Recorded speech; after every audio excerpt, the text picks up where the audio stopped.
I can start to color in. Now we are using timber cakes. When you look at your timber cake tray, you'll notice that it is a tablet. It is supposed to be a tablet. Timber cakes are supposed to be solid. They are not supposed to be gooey. Do not pour water over the timber cakes. There's always somebody who takes their cup and then they start to pour on top. That's not how they work. How a timber cake works. You have your paintbrush. When we look at our paintbrush, it has three parts. It has our handle, our metal connector, our bristles. It is going to dye the water that is on the paintbrush. So you take it, you wet your paintbrush in the water. Hopefully yours is a little bit cleaner than mine. And then once you have it, you take and you just kind of dance it on top. We're not grinding it. There's always somebody who sits there and presses all the way to the metal container and stabs it and chisels it. That ruins the paint. We're just dyeing the water on the brush. Notice I'm just going on the very tip. Okay, and you don't have to have a lot, because the more water we have, the more paint we have. So it's the water that makes our paint. We also have, for details and lines, some watercolor pencils and some watercolor crayons. Okay, so for the watercolor pencils and the crayons, you just kind of color with them like you would a crayon or a color pencil. And then when you add water to it, it makes it into a watercolor. So I'm taking it. Notice how much water I'm adding. The more water I have, the more paint I have. So I don't spend a lot of time touching that tablet. I'm mostly touching the water cup and moving that paint around.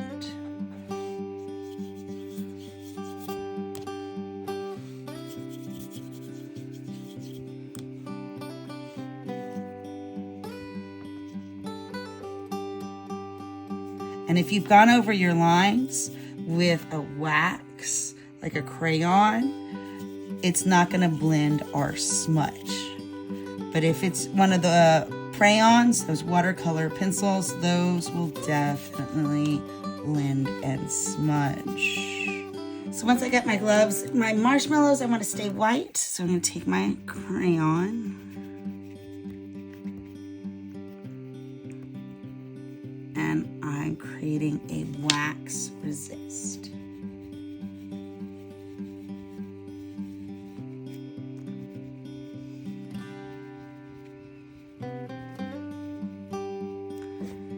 If I want to, I can take a little bit of gray.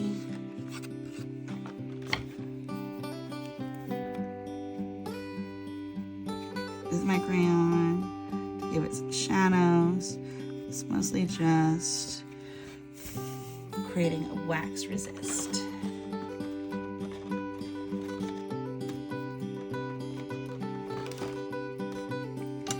And I want to start to make my hot cocoa. So what I do is I take my brown,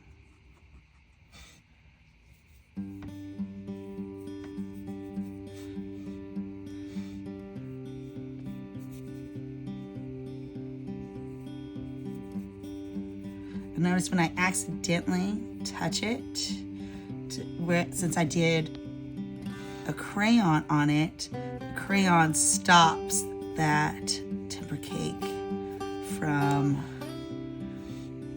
going on the marshmallow that's supposed to be white.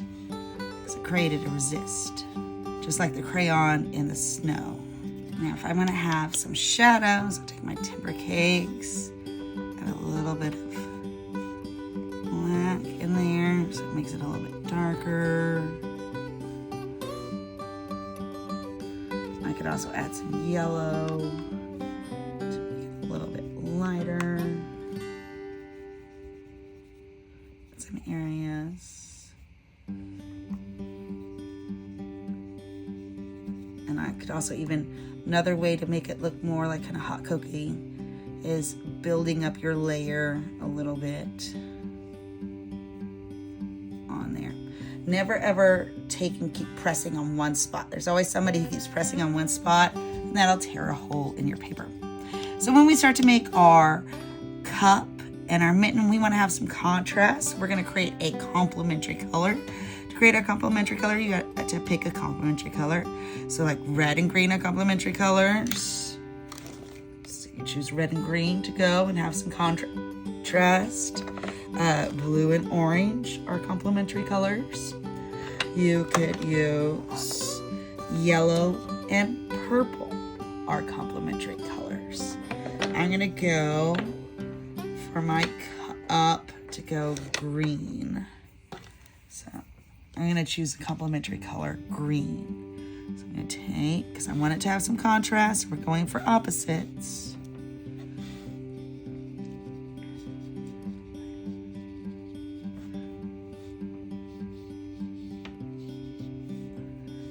And I'm starting to pick the color of my cup.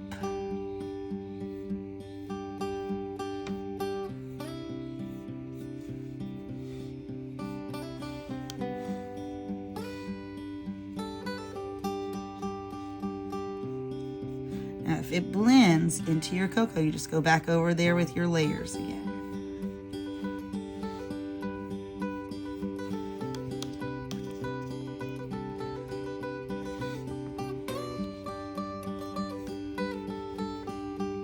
Or if you drip into there, you can just gonna go back over the hot cocoa cup.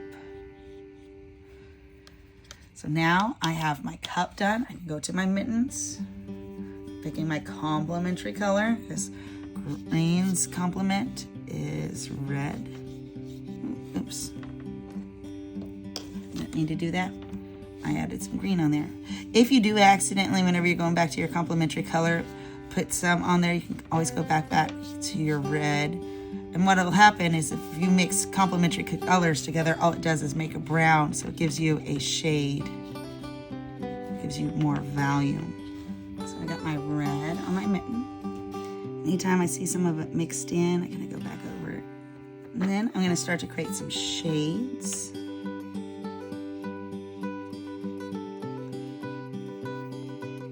So I'm mixing red and black together.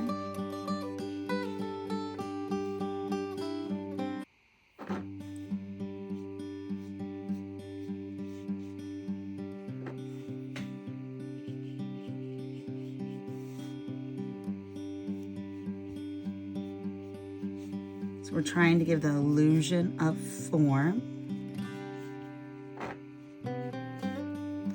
by creating value.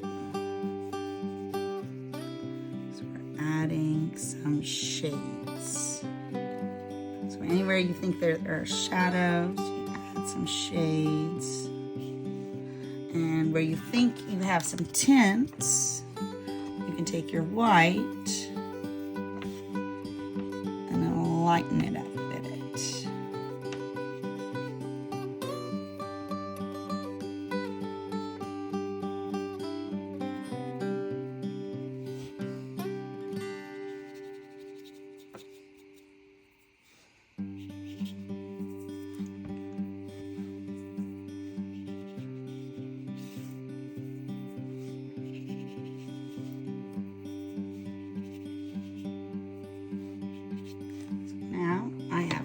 Mittens.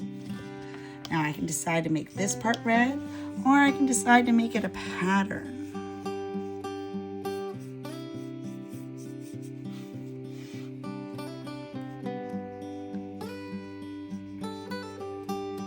So we get some more repetition. We got repetition with our snowflakes and our circles.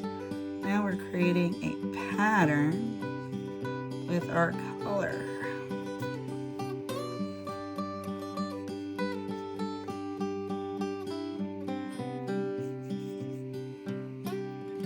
Now I could leave it a peppermint pattern, or I could go back in with my complementary colors and maybe make it red, green, red, green. And remember, you don't have to color it exactly like mine. You have to figure out where is your complementary color on your glove and your cup, because we want it to have contrast. so that things stand out and have emphasis. I'm going to have it have some form. When you create your sleeve color, pick a different color than your gloves. If you want to go with complementary colors, it's fine too. I'm going to go yellow purple. So it's nice and bright.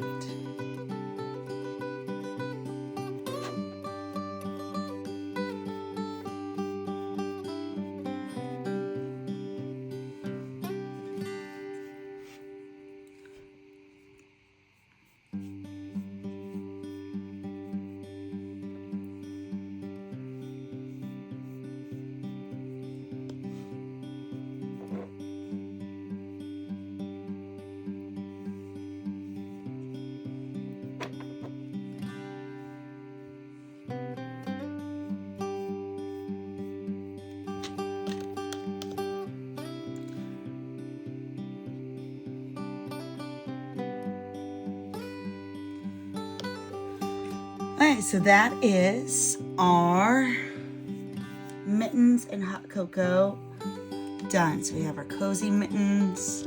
You know, it's up to you if you go back and add any more like little shadows or details for value on there. That's just kind of a choice. You have it all finished where you like it and turn it into the drying rack.